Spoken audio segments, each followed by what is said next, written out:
Okay, we are moving on to the last part of section 4.6.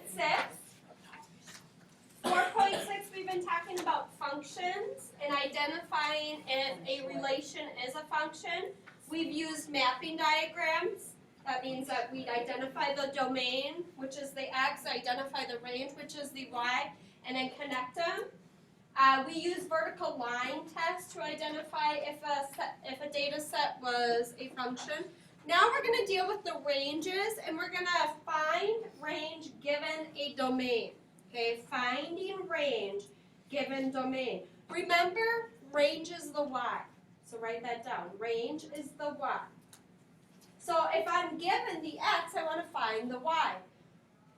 So it's finding the y given the x. All you do is plug each domain in and write down the y, or f of x. F of x and y are the same exact thing.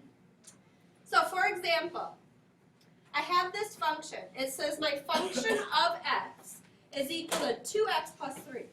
I want to identify the range if the domain is 0, 1, 2. So how many y's should I have if I have 3 x's? I should have 3 y's. So what I'm going to do is plug each one of them in. And what I would do is write your empty set. That's called an empty set, nothing's in there. I would write that down because what you're doing is plugging each one in and then you're putting the answer there. So I'm going to plug my 0 in. 2 times 0 plus 3. 0 plus 3, 3. That's one of my ranges. See what I did? I just plugged it in. And the number I plugged in was the number the domain was. What's my next domain? Friday. What's my next? Okay. What's my next domain? 5. 1. So I put a 1 in there. 2 times 1 plus 3. 2 plus 3, 5. I put a 5 right there. My next domain, or x, is 2. So I'm going to put a 2 in there. 2 times 2 plus 3.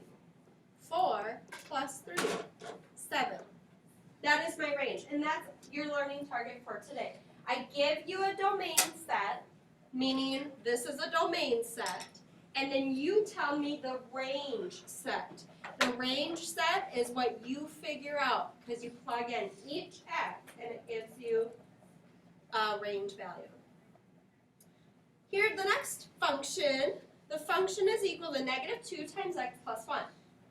My domain is negative 1, 0, 1. I want to find my range, so I would write range, and no, you need to plug it in. There should be 3, because you have 3 x's. There should be 3 different times that you are evaluating or plugging in.